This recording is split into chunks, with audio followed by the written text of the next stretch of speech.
Hello everyone, this is C S Vikram Sirohi and welcome to affordable classes. और हम बात कर रहे थे किसकी। हमारे हमने चैप्टर स्टार्ट किया हुआ था ऑडिट। अपना ऑडिट वाला पोर्शन हम कर रहे थे chapter number 9 accounts and auditing में, जिसमें हमने ऑलमोस्ट काफी कुछ पढ़ लिया था। आज के इस क्लास के अंदर हम 3 टॉपिक पढ़ेंगे और वो टॉपिक कौन कौन से हैं। पहला हम पढ़ेंगे कॉस्ट ऑडिट।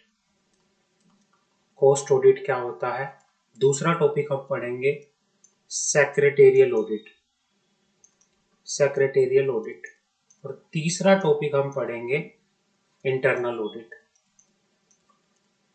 Internal audit. ये 3 टॉपिक हम इस चैप्टर में पढ़ेंगे, फिर उसके बाद इस चैप्टर को हम क्लोज कर देंगे। तो सबसे पहले हमारे सामने आता है कॉस्ट ऑडिट। सबसे पहले हमारे सामने आता है कॉस्ट ऑडिट। जो कॉस्ट ऑडिट की हम बात करें तो कॉस्ट ऑडिट हमें कंपनीज एक्ट के अंदर rule 6 of the company cost record and audit rule 2014 हमें पढ़ना पड़ेगा। Rule 6 of the companies cost record and audit rule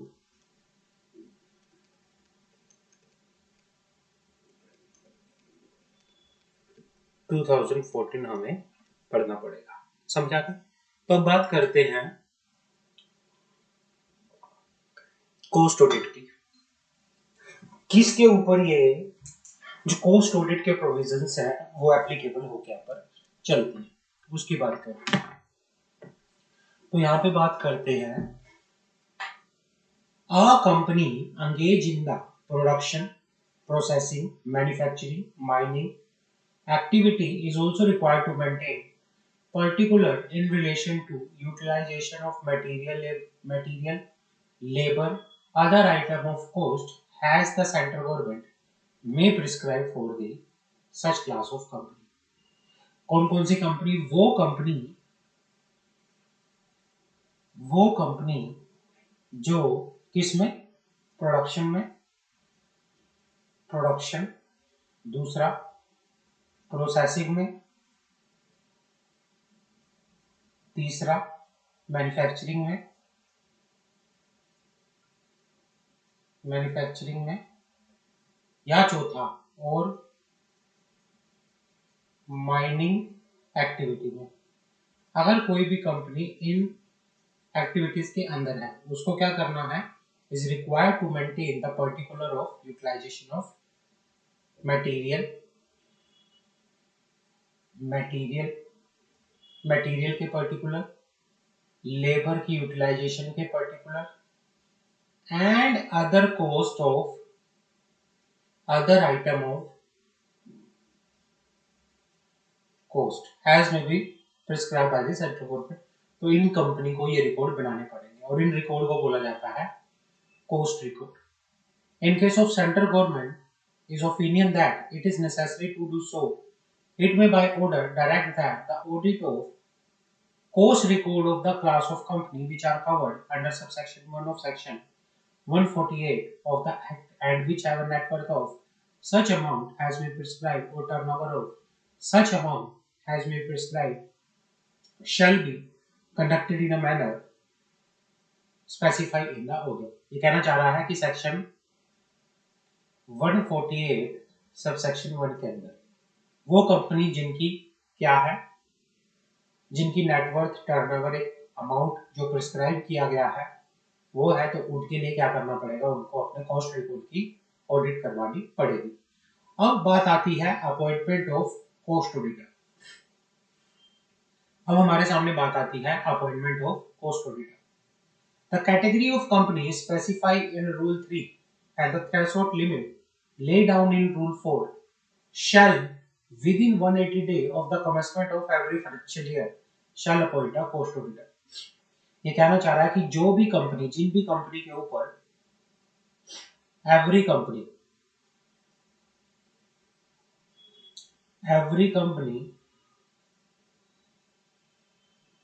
जिनके ऊपर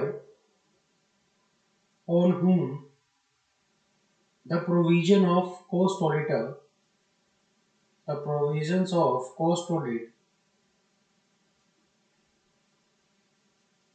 applies, अप्लाई होते हैं। तो उनको क्या करना है, उनको हर फाइनेंशियल ईयर में within 180 day of the commencement of every financial year उनको क्या करना है, कॉस्ट ऑडिटर अपॉइंट करना है। Further before such appointment is made the written consent of the cost auditor to such appointment and a certificate from him or it is required to be obtained। ये कहना चाह रहा है कि appointment होने से पहले कोस्ट ऑडिटर की आप क्या लोगे, रिटन कंसेंट लेके यहाँ पर चलोगे और उनसे सर्टिफिकेट भी लेके यहाँ पर चलोगे। Coast auditor appointed shall submit a certificate that the individual the firm has the case may be eligible for the appointment is not disqualified for appointment under the Act, the Cost and Work Account Institute 1959, the rules and regulation made thereunder. Individual or firm, as the case may be, satisfy the criteria provided in the section 141 of the Act, so far as may be applicable.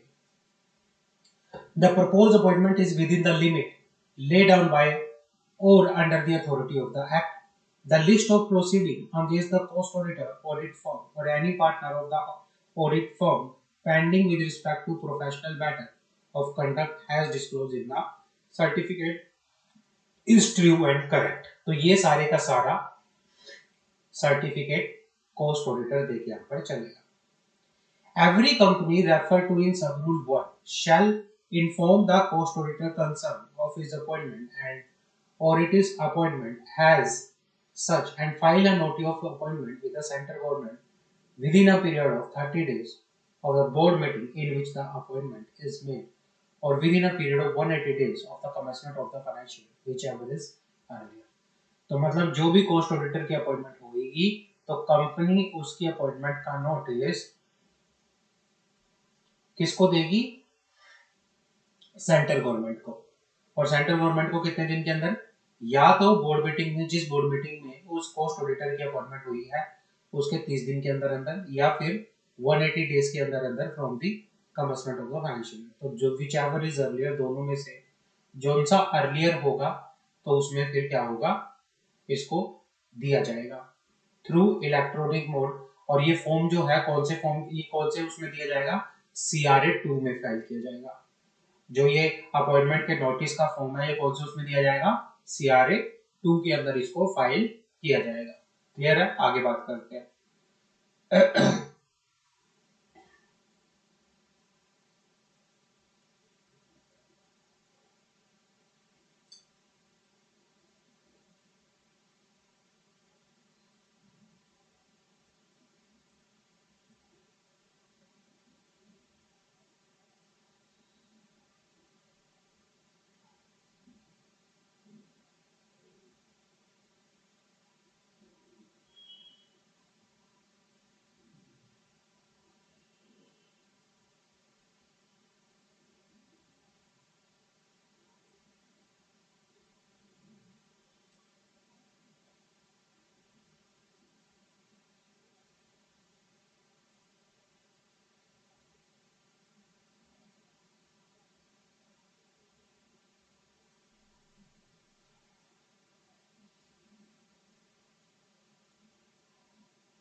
आगे बात करते हैं।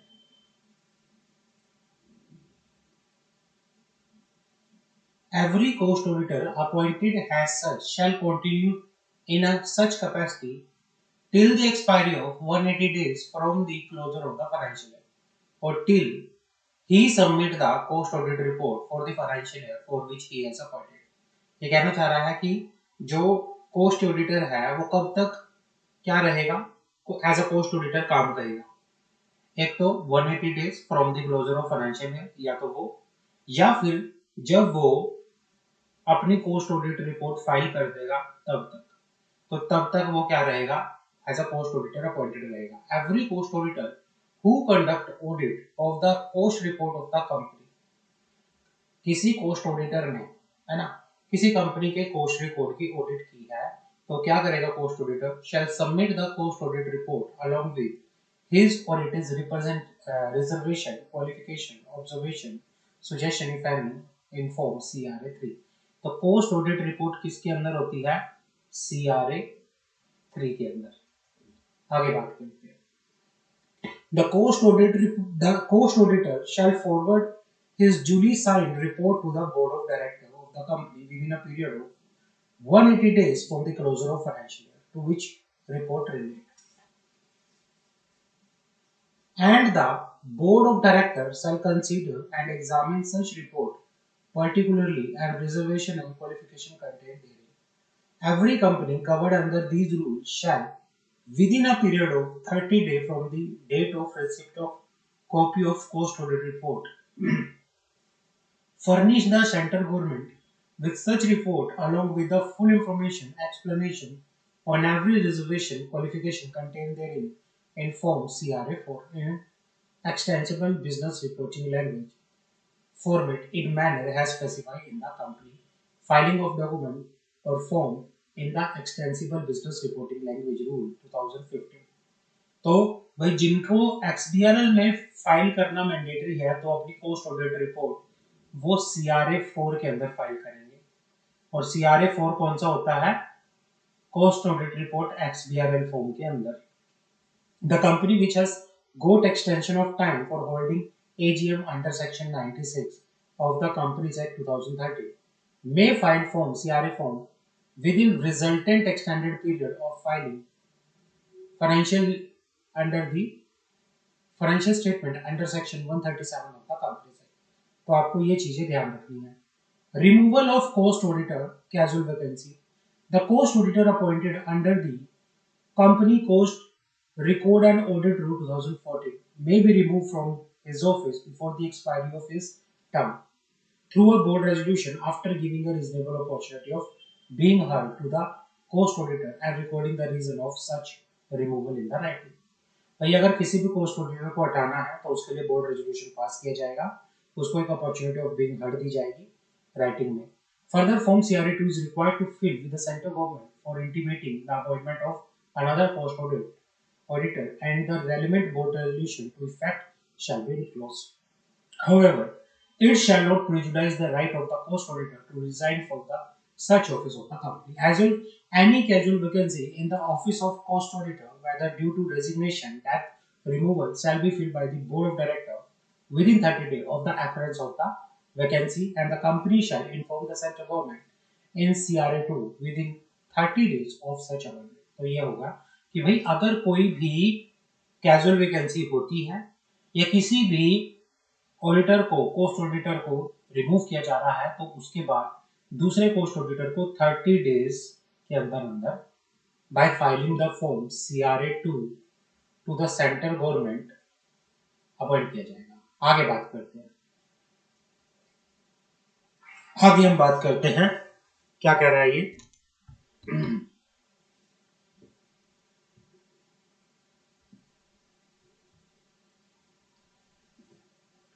यहां तक clear है कि भाई removal of cost auditor कैसे होता है, कितने दिन के अंदर होता है, क्या चीजें होती है, वो हमने बात कर ली है ऑलरेडी। आगे बात करते हैं।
आगे बात करते हैं हम इसके अंदर, बस 2 मिनट।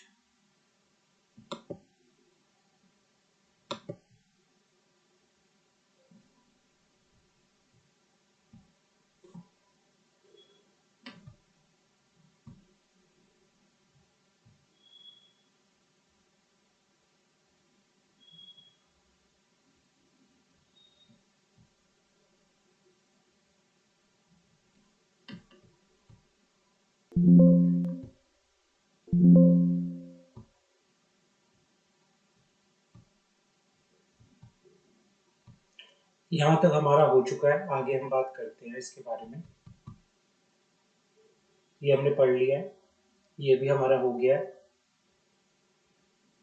हाँ, ये हमने पढ़ लिया। Approval of cost audit report की बात करते हैं। The cost statement including other statement to be attached to the cost audit report shall be approved by the board of directors before they are signed on behalf of board by any director authorized by the board for submission to the cost auditor to the report thereon। मतलब ये कहना चाह रहा है कि भाई जो approval है कोस्ट ऑडिटर रिपोर्ट की, तो उसको कौन अप्रूव करेगा? उसको अप्रूव किया जाएगा बोर्ड ऑफ डायरेक्टर के द्वारा, before they are signed by the director authorised by the board for the submission to the cost auditor to the report thereon. आगे बात करते हैं remuneration of the cost auditor। Remuneration rule 14 of the company auditor and auditor rules 2014। In case of company which are required to constitute audit committee, the board shall appoint individual who is cost accountant or a firm of cost accountant in practice as a cost auditor on the recommendation of the audit committee, which also recommend the remuneration of the cost auditor। The remuneration recommended by the cost audit committee under clause 1 shall be considered or approved by the board of director and rectified subsequently by the shareholder।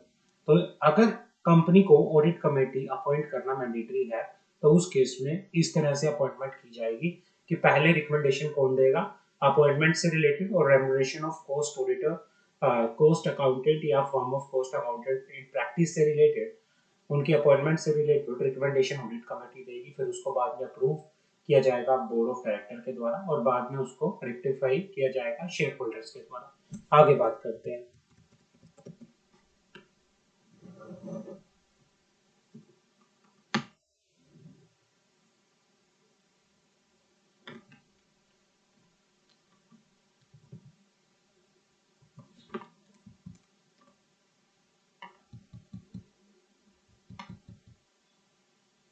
In case of other company which are not required to constitute audit committee, the board shall appoint individual who is a cost accountant। तो उस case में अगर किसी company को में audit committee को constitute करना mandatory नहीं है, तो उस सिचुएशन में फिर कौन अपॉइंट करेगा? फिर बोर्ड अपॉइंट करेगा किसको? ऑडिटर्स को, कोस्ट ऑडिटर्स को, और उसके बाद उसको रेक्टिफाई किया कौन किसके द्वारा किया जाएगा? शेयर होल्डर के द्वारा किया जाएगा। तो ये हमारा पूरे का पूरा क्या है? This is our cost audit, cost record. Clear है? अब हमारे सामने आता है सेक्रेटरियल ऑडिट, मोस्ट इंपोर्टेंट। जो सेक्रेटरियल ऑडिट की बात करते हैं वो है सेक्शन 204 के अंदर। सेक्रेटरियल ऑडिट की बात जो की गई है वो सेक्शन 204 के अंदर की गई है। तो इसकी लीगल फ्रेमवर्क के बारे में बात करते हैं। Legal framework governing the secretarial audit under the companies act. As per the provision of section 204 subsection 1 of the Companies Act read with Rule 9 of the Company Appointment and Remuneration of Managerial Personnel Rule 2014, every listed company, every public company having paid up capital of 50 crore rupees or more, every public company having turnover of rupees 250 crore or more। किस किस के बारे में बात कर रहा है? Every listed company के बारे में, एवरी पब्लिक कंपनी जिसका पेड अप कैपिटल कितना है, paid up share capital 50 crore या उससे ज्यादा है, एवरी पब्लिक कंपनी जिसका turnover 250 crore rupees or more है, every company having the outstanding loan borrowing from the bank or financial institution of 100 crore rupees or more है, is required to attach with it is board report made in terms of section 134(3) of the Companies Act। Board report के साथ उन कंपनियों को secretarial audit report जो कौन करेगा, company secretary in practice, MR3 के अंदर वो भी अटैच करना पड़ेगा। MCS clarified that the paid up share capital, turnover, outstanding loan, borrowing, as the case may be, existing on the last date of the latest audited financial statement shall be taken into account.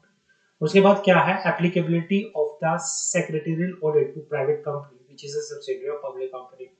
According to a provision of Section 2 Clause 71 of the Companies Act, public company means a company which is not a private company and has a minimum paid-up capital has been prescribed.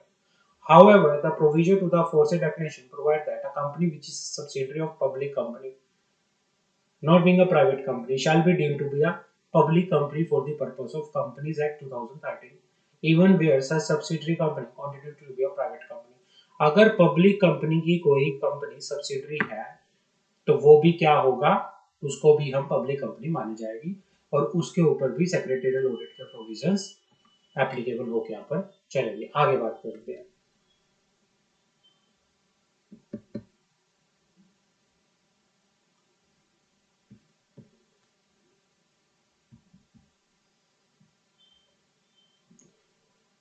उसके बाद बात करते हैं secretarial audit under the SEBI regulation. The committee on the corporate governance constitute under the chairmanship Shri Uday Kotak in its report dated October 5, 2017, recommend the following in view the critically secretarial function to efficient board functioning। तो ये इन्होंने उसके बारे में बात किया है, तो इतना इम्पोर्टेंट नहीं है ये, एक बार इसको आप थोरली पढ़